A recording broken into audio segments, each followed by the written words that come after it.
Watch out! Pokemon Legends EA comes out next year, and there's some awesome aspects of the game to discuss on the lead up to release.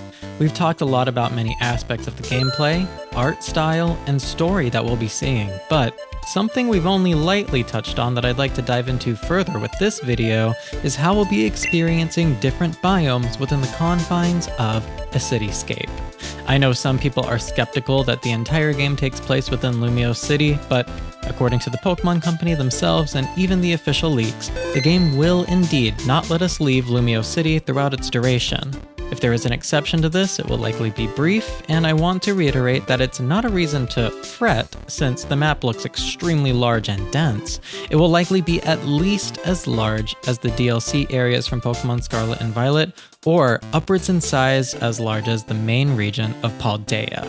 However, no matter how you slice it, the map in Legends EA will be far more dense, and likely offer far more for the player to do within the single-player campaign. As I've pointed out in the past, Lumiose City looks like it's divided into sectors. This layout is very reminiscent of Midgar from Final Fantasy VII, but in the world of Pokemon, these sectors are where I believe the game will place different terrain types so that diverse sets of Pokemon can live comfortably alongside the humans. Let's just hope that, unlike Final Fantasy VII, none of these sectors collapse and destroy its respective population. Now, as we dive into these sectors, I want to make it clear what will constitute the density of the city. I have a very strong feeling that the layout of Lumiose will be built with vertical traversal in mind. By that, I mean, if the cityscape is built to scale upwards instead of outwards, we won't be seeing so much of what we saw in Pokemon Legends Arceus, where there was a lot of flat terrain and open fields. Instead, we'll be seeing lots of hills, stairs, mountains, buildings, and more that allow us to explore up and down more so than side to side. A good example from Pokemon, and the closest thing to what I'm describing, is the Coronet Highlands from Pokemon Legends Arceus. In this area, there were a lot of winding paths, underpasses, cave entrances, and a maze-like layout with branching paths and little spots to stop and enjoy as you take them in. Add in NPCs and metropolitan structures, and that's pretty much what we should expect to see here. I also expect there to be more trainer battles this time, but that's a topic for another day. What's interesting is knowing that if we're going to be in a city, we'll be going indoors a lot.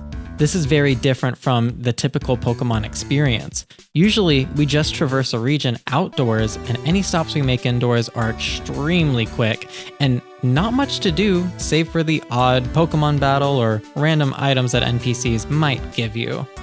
I'm most curious how this will blend into gameplay though. I expect that opening and closing doors will be seamless, like in Zelda Breath of the Wild and Tears of the Kingdom, since there's so many buildings from the look of this map, and the amount of things to do inside will likely be expanded. We'll definitely at least be seeing some Pokemon battles and side quests come up within these homes and offices. If you have any more ideas on how we might interact with the indoor areas, please comment them down below in the comment section so that we can discuss that there. Now, when it comes to the sectors of Lumiose City themselves, you'll notice there's 5 in total. As I said, I think each of these will represent a different biome to accommodate Pokemon biodiversity, as well as give the game visual variety. This not only makes sense from a game design perspective, but also because in Pokemon X and Y, the avenues that existed where these sectors are separated are named after seasons. In Legends EA, this will likely translate to a separation of diverse terrain to match seasonal weather. Each sector seems to have a circular focal point that is probably going to be a mix of open outdoor areas or enclosed arenas and bioscapes. For example, the top circular spot looks like a body of water with an island in the middle, some strands of land surrounding it, and what looks to be a moat rounding it all out. This leads me to believe this top sector will be a water-based or summer biome. If things go our way, we might even see the streets of this biome simply be waterways, similar to Venice or Amsterdam. Imagine how cool that would be. Another interesting thing to note here is this bridge connecting the top biome to the top left biome.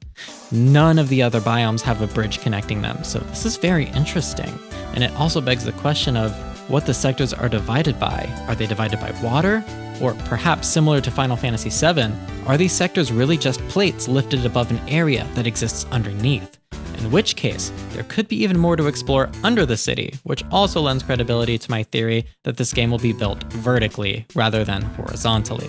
Whether this area underneath ends up being the catacombs or another area with biodiversity is yet to be seen, but it's something we should think about nonetheless.